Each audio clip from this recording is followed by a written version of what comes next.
नमस्कार, स्वागत है आपका ET Now स्वदेश पर। मैं हूं आपके साथ पूजा त्रिपाठी और आप देख रहे हैं आज का बाजार। और अगले आधे घंटे हम आपको बताएंगे कि आज दिन भर का कारोबार कैसा रहा और अहम खबरें क्या निकल कर आई हैं। इसके अलावा कौन कौन से अहम इवेंट हैं जहां पर कि आपको नजर रखनी थी, ये भी हम आपको बताएंगे। लेकिन बाजार पर एक बार नजर डालें तो शानदार रिकवरी निचले स्तरों से देखने को मिली है। शुरुआत में हमने देखा कि 16,500 के भी नीचे चला गया था मार्केट। काफी ज्यादा कमजोरी के साथ शुरुआत होते हुए दिखाई दी, लेकिन सेकेंड हाफ में फिर काफी अच्छी रिकवरी देखी गई और दिन के ऊपरी स्तरों पर क्लोजिंग भी देखने को मिली है। निफ्टी बैंक ने भी अच्छी रिकवरी दिखाई और हरे निशान में क्लोजिंग दी। इसके अलावा आज एक्शन कहां था दिन भर मार्केट में, ये भी समझ लेते हैं। मानसी हमारे साथ जुड़ चुके हैं पूरी डिटेल्स के साथ। मानसी, गुड आफ्टरनून, बताइए। बिल्कुल, तो यहाँ पर देखिए बाजार आज दिन भर कमजोरी के साथ ट्रेड करता रहा। शुरुआत में कमजोरी के साथ ही हमने ट्रेड्स ओपन होते हुए देखे। उसके बाद एक समय ऐसा भी था जहां पर बाजार जो निचले स्तरों से रिकवर करता हुआ भी दिखा, लेकिन फाइनली फिर 16,600 के नीचे ही निफ्टी में भी क्लोजिंग हमने देखी और बैंक ने ऑफकोर्स सारे निशान के साथ क्लोज होने में वो तेजी भी इतनी बड़ी नहीं थी, लेकिन ग्रीन पैटर्न में क्लोजिंग दिखी, वो भी बड़ी बात थी। सेंसेक्स में बिकवाली का दबाव देखने को मिला। लेकिन रिफाइनिंग स्टॉक्स की अगर बात करें, ग्रॉस रिफाइनिंग मार्जिन में लगातार जो बढ़त है उसका इम्पैक्ट हम आपको रिफाइनिंग स्टॉक्स में लगातार बता रहे हैं। MRPL, चेन्नई पेट्रो जैसे स्टॉक्स इसके चलते इसी फोकस में थे। करीब 5% अपर सर्किट के साथ ये स्टॉक्स में ट्रेड नजर आए। रिलायंस काउंटर खुला तो कमजोरी के साथ, लेकिन एक समय था जबकि रिलायंस में भी हमने तेजी देखी। ऑफकोर्स क्लोजिंग के समय हमने देखा वहां पर भी बिकवाली का दबाव हावी होता हुआ दिखा। इसके अलावा जो क्रूड में उथल पुथल है, कच्चे तेल की चाल लगातार $120 के पार ब्रेंट क्रूड ट्रेड करता हुआ दिख रहा है। इसका एक इम्पैक्ट एक कंसर्न ऑयल मार्केटिंग कंपनियों के लिए लगातार बनता हुआ दिखा और इससे जुड़ी रिसर्च भी हमने आप तक जरूर पहुंचाई।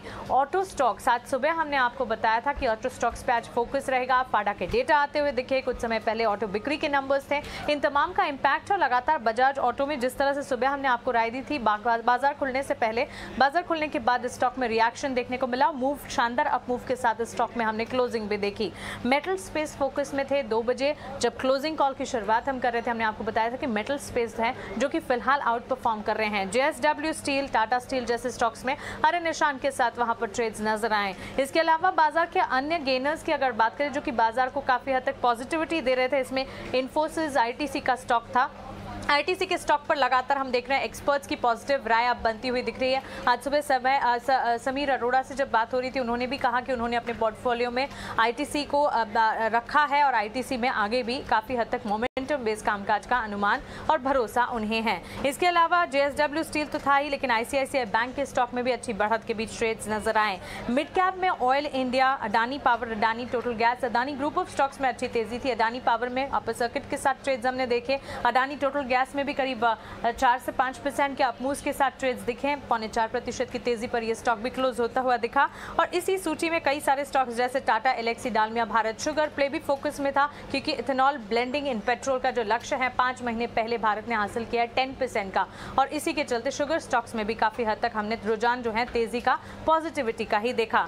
सेक्टर स्पेसिफिक मेटल, FMCG और फार्मा स्पेस में अच्छी बढ़त थी, लेकिन इसके अलावा तमाम सेक्टर्स, तमाम पॉकेट्स में IT, फाइनेंशियल सर्विसेज, सरकारी बैंक क्षेत्र लाल निशान के साथ ही ट्रेड्स नजर आए। फाइनल क्लोजिंग जब हुई, निफ्टी और सेंसेक्स में बिकवाली का दबाव देखने को मिला, लेकिन बैंक निफ्टी ने हरे निशान के साथ ट्रेड्स क्लोज करने में कामयाबी हासिल की। बिल्कुल, तो ये तो था मार्केट का एक्शन। काफ़ी अच्छी रिकवरी यहाँ पर निश्चित स्तरों से देखने को मिली और जैसा कि मानसी बताई थी कि फार्मा, FMCG और मेटल में जो तेज़ी आई आखिरी कुछ मिनटों में, वहाँ से काफ़ी अच्छा सपोर्ट बाजार में होता हुआ दिखाई दिया। चलिए अब आगे बढ़ते हैं और कुछ मार्केट एक्सपर्ट का व्यू भी आपको सुनवा देते हैं। हेलोइस कैपिटल के फाउंडर और फंड मैनेजर समीर अरोड़ा का कहना है कि फाइनेंशियल, अर्बन, कंज्यूमर और एक्सपोर्ट थीम पर निवेश के मौके उन्हें दिखाई दे रहे हैं। जनरली क्या है कि ट्रैवल तो मैंने शुरू कर दिया, अब जो भी हो देखी जाएगी। ट्रिपल वैक्सीनेशन करके चल रहे हैं, बढ़िया चल रहा है। लेकिन अगर आप वर्ल्ड की बातें करें तो ये US मार्केट की पोजीशन, आप सिंपल बात करें कि एक तरफ से जेमी डायमंड कहते हैं कि बड़ा ब्लीक फ्यूचर नजर आ रहा है शॉर्ट टर्म में, और उधर से one of the biggest growth companies of the last 5 years which is Tesla, वहां पे इलॉन मस्क कहते हैं कि I am feeling bad and I am going to fire people. तो अगर आप 10% लोगों को फायर करना चाहते हैं तो ऑब्वियसली आप बहुत बड़ी ग्रोथ नहीं सोच रहे हैं। तो मुझे लगता है इतनी आसानी से ना लें कि ये सब ठीक हो गई ये बात। बिल्कुल, ये तो अभी आप चीज़ों को किस तरह से एनालाइज कर रहे हैं? क्या वाकई दुनिया में इतनी ग्रोथ अगर कम हो जाएगी और वॉर के साइड इफेक्ट या और सारी चीज़ों की वजह से, तो क्या फेड उतनी ही तेज़ी से हॉकिश रहना अफोर्ड कर पाएंगे? और अगर नहीं तो ये जो क्वांटिटेटिव टाइटनिंग चालू की है, $95 बिलियन बाजार से निकालना, ये भी रुकना चाहिए फिर तो? नहीं, तो ये तो आप बात कर रहे हैं कि अगर इन चीजों से मार्केट गिर जाए तब वो रोकेंगे। लेकिन अगर आप बोले कि मार्केट ठीक है जी, हमें पता है कि आप रोकेंगे, तो फिर वो नहीं रोकेंगे, because you have to first act dead. आपको शो करना पड़ेगा कि हाय मेरे बुरे हाल हो गए, हाय मैं मर गया, तब वो कह सकते हैं कि हाँ जी सॉरी, इतना ज्यादा नहीं करना चाहिए। तो आप उसको एंटिसिपेट करेंगे, लेकिन वो तभी रिएक्ट करेंगे जब एक्चुअली उनको लगे कि मार्केट गिर रही है। अगर मार्केट ना गिरे और कहे टू द फेड कि आप, मुझे पता है कि एंड में आपने डर के मारे सब चीजें नहीं करनी है, लेकिन वो डर किससे रहे हैं? मार्केट से सिर्फ डर रहे हैं ना। So the market if it doesn't fall then it is easier for them to do it. मुझे लगता है एक्चुअली इसीलिए मे बी जेमी डायमंड वगैरह ने नेगेटिव बातें शुरू कर दी, ताकि लोगों को, फेडरल रिजर्व को लगे कि हाँ जी हम डर रहे हैं। So it is the other way around. If the market doesn't fall, और ज्यादा इंटरेस्ट रेट हाइक जल्दी करेंगे। और अभी एक और बात है कि क्वांटिटेटिव टाइटनिंग को 1 महीना तो देखें, 2 महीने खाली देख तो ले कि होता क्या है चीजों से। अभी जब वो 2-3 ट्रिलियन या कितने ट्रिलियन डॉलर 2020 के बाद उन्होंने मार्केट में पंप किए, तब किसी ने क्यों नहीं बोला हमारे टीवी में कि दीज थिंग्स डोंट मैटर? तब तो कहा कि जी लिक्विडिटी है, उसकी रैली है। अब वो लिक्विडिटी विड्रॉ कर रहे हैं तो कहते हैं हम देखना भी नहीं चाहते। इंटरेस्टिंग।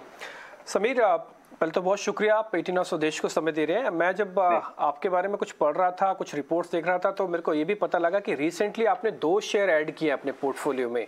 पहला तो एक सदाबहार रुका हुआ शेयर ITC, अब आपने खरीद लिया तो शायद हो सकता है थोड़ा चल जाए। दूसरा लेमन ट्री, इस कोविड के गुपचुप वाले तरीके से आ जाता है, फिर चला जाता है, फिर से आ जाता है, फिर से चला जाता है। लेमन ट्री में ऐसे आपको क्या दिखा और ITC में ऐसे आपको क्या दिखा? ये दोनों शेयर अभी नहीं लिए, ये तो दोनों मैंने शेयर जनवरी में लिए थे। हाँ, जनवरी में लिए थे। तो मैंने 2-3 और लिए हैं जो मैंने सोचा। सर वो भी बता दो, फिर मेरी लिस्ट में वो नहीं है, वो भी हम ऐड कर देते हैं। मैं जनवरी का आपको बता देता हूँ लॉजिक। जनवरी का लॉजिक फॉर ITC था कि मुझे लगा था कि ये साल काफी मुश्किल होगा, और मैंने अपनी बुलिशनेस में सोचा कि 15% टाइप रिटर्न से ज्यादा नहीं बनेंगे इस साल। एक्चुअली कहाँ बन रहे, तो माइनस चल रही है 10% मार्केट।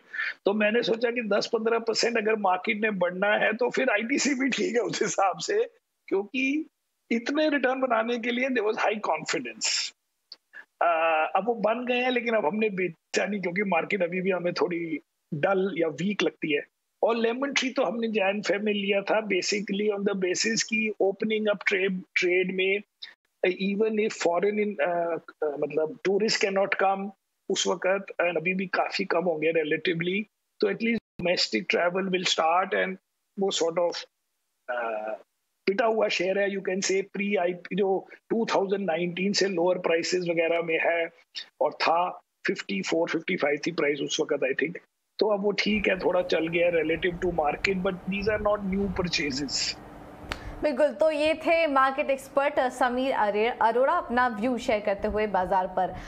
चलिए अब आगे बढ़ते हैं और आज कौन से स्टॉक्स में एक्शन था ये भी देख लेते हैं। एलिकॉन इंजीनियरिंग में आज हमने देखा कि जोरदार तेजी देखने को मिल रही है। 4 दिन में अगर देखेंगे तो शेयर में करीब 24% से ज्यादा की तेजी देखी गई। इस तेजी के पीछे के ट्रिगर्स क्या थे ये भी समझ लेते हैं, और शरद हमारे साथ जुड़ चुके हैं पूरी जानकारी के साथ। शरद बताइए। फोकस में रहेगा एल्कॉन इंजीनियरिंग। स्टॉक में जो है 52 वीक हाई का जो लेवल्स है वो टच किया है, वॉल्यूम्स में भी स्ट्रेंथ दिखने मिला है। और ये कंपनी अगर बताएं तो ये आपकी जो गैर मैन्युफैक्चरिंग है उसकी सबसे बड़ी प्लेयर है एशिया में, और उनके मार्केट शेयर जो 30 से लेके 38% जो है बढ़ चुका है अगले 4 साल में। कंपनी का एक और बिजनेस है गैर के अलावा, वो है मटेरियल हैंडलिंग का जो बिजनेस है। लेकिन जो एनुअल रिपोर्ट के अहम टेक अवेज है उसमें सबसे पहला है कि शानदार प्रोग्रेस उनके जो पुराने लेगेसी बिजनेस पे है उन प्रोजेक्ट्स पे क्लोजर देखने मिली है। उसके अलावा जो ओवरसीज़ की सब्सिडरीज है वो कर्ज मुक्त हो गई है और प्रॉफिटेबल सारी है। इसके अलावा एक टर्न अराउंड हो रही है बिजनेस में, जो मटेरियल हैंडलिंग की बिजनेस है। मैनेजमेंट की गाइडेंस बहुत स्ट्रांग है इसके लिए।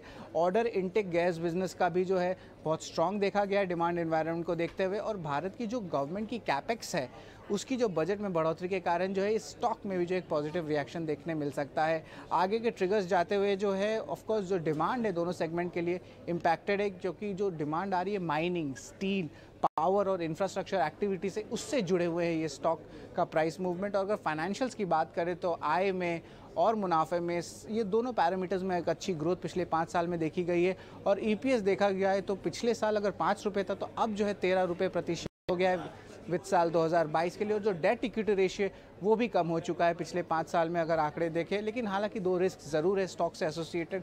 सबसे पहला है कि बहुत सारे कंपटीशन बढ़ गई है, क्योंकि वेंडर्स जो हैं अनऑर्गेनाइज स्पेस में उनकी आंकड़े बहुत ज़्यादा है, और ऑर्गेनाइज स्पेस में भी उनकी कंपटीशन बड़े दिग्गज खिलाड़ी के साथ है। एक है L&T, दूसरा है थाइसेनक्रप, जो MHE डिवीजन में उनके साथ कम्पीट करेंगे। ऑलराइट, बहुत बहुत शुक्रिया अशरद जी जानकारी देने के लिए। तो ये थी एलिकॉन इंजीनियरिंग में तेजी की वजह और ट्रिगर्स भी आपको भी शायद बता रहे थे। अब एक और खबर का रुख करते हैं। फोकस में है टेलीकॉम स्पेस। मोबाइल और इंटरनेट सुविधा में जल्द बेहतरी आने की उम्मीद की जा रही है। सूत्रों के मुताबिक टेलीकॉम विभाग तेजी से मंजूरी के लिए राज्यों का नया पोर्टल गति शक्ति संचार के साथ इंटीग्रेशन जल्द पूरा कर लेगा। इस पर और ज्यादा जानकारी के लिए चलते हैं दानिश के पास। दानिश, बताइए और क्या जानकारी है आपके पास? देखिए, देश में टेलीकॉम इंफ्रास्ट्रक्चर को सुधारने के लिए सरकार ने एक बहुत बड़ा कदम रखा है और ET Now स्वदेश को एक्सक्लूसिवली सूत्रों से पता लगा है कि DOT आने वाले कुछ दिनों में सारी स्टेट्स को गति शक्ति संचार पोर्टल से फुली इंटीग्रेट कर देगी। ये जो पोर्टल बनाया गया है, ये जितनी भी पेंडिंग ROW यानी कि राइट ऑफ एप्लीकेशंस हैं उनको जल्द से जल्द अप्रूव करने के लिए बनाया है। तो ये जो पोर्टल है ये एक सिंगल विंडो क्लियरेंस सिस्टम है जो आगे जाकर टावर्स को इरेक्ट होने में या नई जगहों पर जहाँ पे टावर्स नहीं है उनको फैलाने के लिए इस का काम आएगा। और 3 स्टेट्स यानी कि गुजरात, वेस्ट बंगाल और असम, जिन्होंने अभी तक अपने आप को इस पोर्टल से इंटीग्रेट नहीं किया था, आने वाले कुछ दिनों में ये तीनों स्टेट्स को इंटीग्रेट कर दिया जाएगा। और इसके अलावा ET Now स्वदेश को एक्सक्लूसिवली ये भी सूत्रों से पता लगा है कि जून के महीने में सरकार लगभग 5000 से ऊपर जितनी भी पेंडिंग एप्लीकेशंस हैं उनको वो अप्रूव करेगी या उनको प्रोसेस करेगी। तो कुल मिला के अगर देखा जाए तो ये इससे टेलीकॉम इंफ्रास्ट्रक्चर को एक मेजर बूस्ट मिलेगा। और इसके अलावा ये जो गति शक्ति संचार पोर्टल है, इस को जब बनाया गया था उसके पहले लगभग देश में 70,000 के ऊपर पेंडिंग ROW एप्लीकेशंस होती थी, लेकिन इसके इम्प्लीमेंटेशन के बाद ये लगभग 6,500 के करीब है। और सूत्रों ने ET Now स्वदेश को ये बताया है कि जून के महीने में लगभग 5,000 के ऊपर जितनी एप्लीकेशंस हैं उनको अप्रूव कर दिया जाएगा। तो कुल मिलाकर अगर देखा जाए तो ये खबर ना कि सिर्फ टेलीकॉम कंपनीज के लिए, लेकिन एक खबर कंज्यूमर्स के लिए भी काफ़ी अहम है, क्योंकि एक बारी जब सारी अप्रूवल्स मिल जाएंगे तो हम बेटर टेलीकॉम कनेक्टिविटी और एक बेटर मोबाइल इंटरनेट एक्सपीरियंस हम एक्सपेक्ट कर सकते हैं। ऑलराइट, बहुत बहुत शुक्रिया दानिश ये सारी जानकारी देने के लिए। तो अब आगे बढ़ते हैं और एक और खबर का रुख कर लेते हैं। कच्चा तेल काफ़ी ज़्यादा एक्शन में है और यहाँ पर लगातार एक तेज़ी बनी हुई है, लेकिन इस तेज़ी के पीछे कौन कौन से स्टॉक्स हैं जिन पर की असर पड़ सकता है, किसको फ़ायदा होगा, किसको नुकसान होगा, ये पूरा एनालिसिस किया सौमित ने। सौमित, बताइए, कच्चे तेल में लगातार हम देख रहे हैं कि तेज़ी दिख रही है, कौन कौन से स्टॉक्स होंगे जिनको फ़ायदा होगा और किन कंपनियों को नुकसान होने की बात की जा रही है?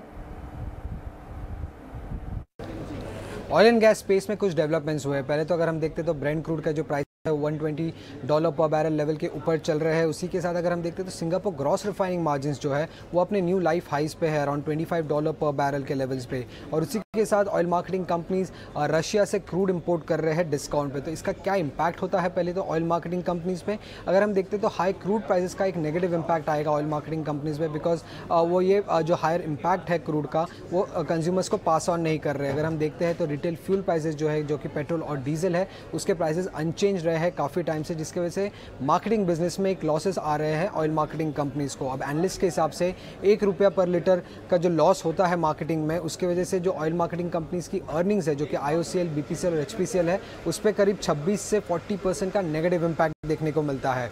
बट फ्लिप साइड पे अगर हम देखते हैं तो ग्रॉस रिफाइनिंग मार्जिन्स बढ़ने की वजह से एक पॉजिटिव इम्पैक्ट भी आ रहा है ऑयल मार्केटिंग कंपनीज के अर्निंग्स पे। अब एनालिस्ट के हिसाब से $1 पर बैरल से जो GRMs बढ़ जाते हैं तो oil marketing companies IOCL, BPCL और HPCL इनके अर्निंग्स जो है वो करीब 14 to 16% से बढ़ जाते हैं। बट अगर आप नेट इम्पैक्ट देखेंगे अभी भी तो ऑयल मार्केटिंग कंपनीज के लिए एक नेगेटिव इम्पैक्ट ही है, क्योंकि मार्केटिंग बिजनेस से जो लॉसेस हो रहे हैं वो रिफाइनिंग बिजनेस से ऑफसेट नहीं हो रहे हैं एट दिस मोमेंट। बट उसी के साथ अगर हम देखेंगे तो ऑयल मार्केटिंग कंपनीज रशिया से चीप क्रूड भी इंपोर्ट कर रहे हैं। एनालिस्ट के हिसाब से डिस्काउंट करीब 15% के आसपास हो सकता है, बट इसका एग्जैक्ट इम्पैक्ट क्या होगा ये क्वांटिफाई करना थोड़ा डिफिकल्ट है एट दिस मोमेंट एनालिस्ट के लिए। और रिलायंस इंडस्ट्रीज की अगर हम खासकर बात करें तो उनका जो मार्केटिंग आउटलेट्स है वो कम होने के कारण जो मार्केटिंग बिजनेस के लॉसेस है वो लिमिटेड रहेंगे, बट जीआरएम्स बढ़ने के कारण एक काफ़ी बड़ा पॉजिटिव इम्पैक्ट एक्सपेक्टेड है एनालिस्ट को। अभी एनालिस्ट के हिसाब से अगर $1 पर बैरल से जीआरएम बढ़ जाता है तो रिलायंस इंडस्ट्रीज़ का जो कंसोलिडेटेड अर्निंग्स है वो करीब 4 से 5% से बढ़ सकता है।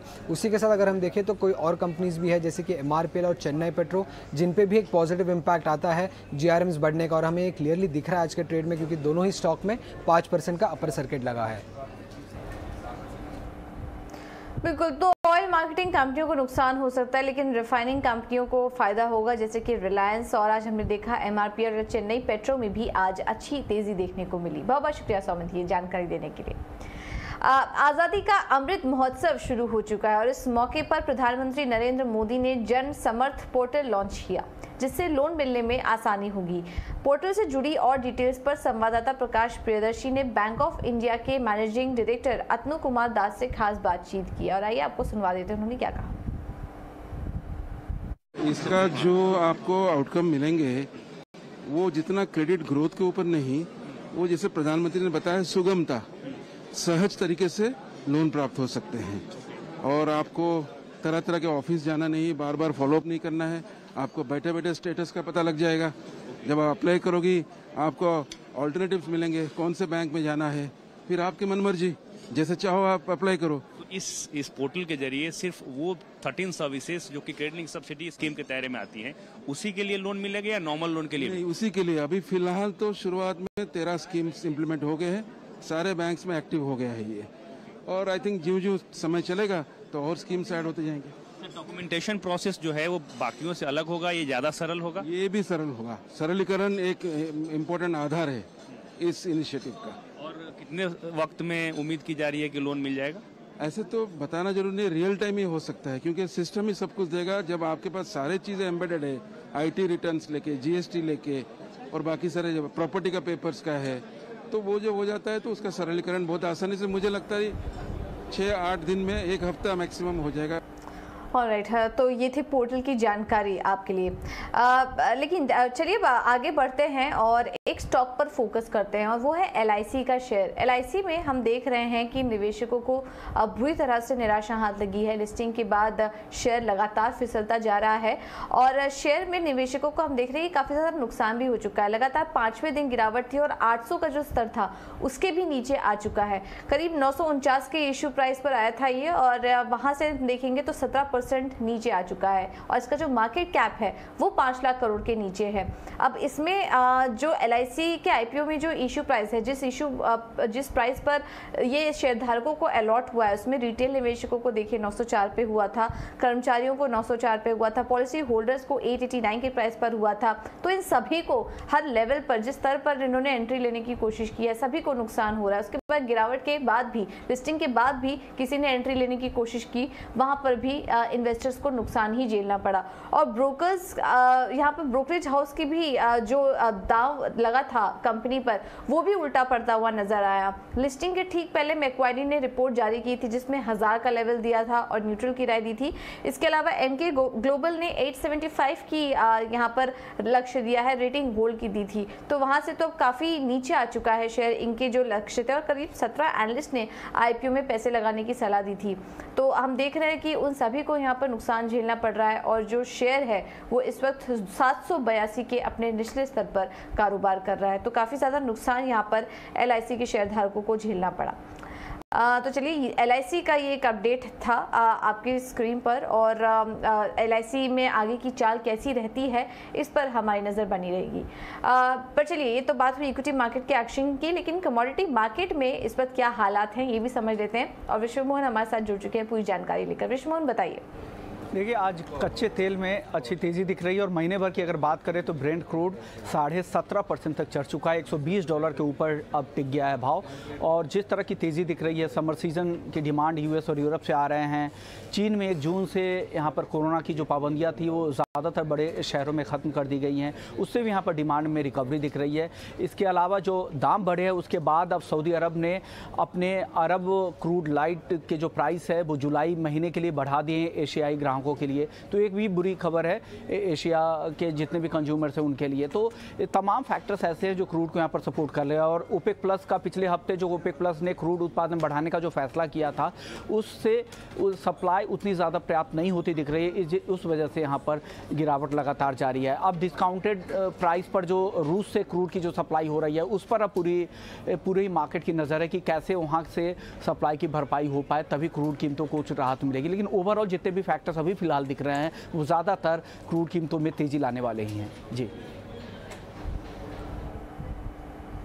बिल्कुल, तो उस महीने भर में 17% से ज़्यादा दाम बढ़ चुके हैं और आगे भी और भी तेज़ी आने की बात यहाँ पर की जा रही है कच्चे तेल में। बहुत बहुत शुक्रिया विष्णु मोहन ये सारी जानकारी देने के लिए। चलिए फिलहाल इस बुलेटिन में मेरे साथ इतना ही, लेकिन खबरों का सिलसिला आगे भी जारी रहेगा। बने रहिए हमारे साथ। नमस्कार।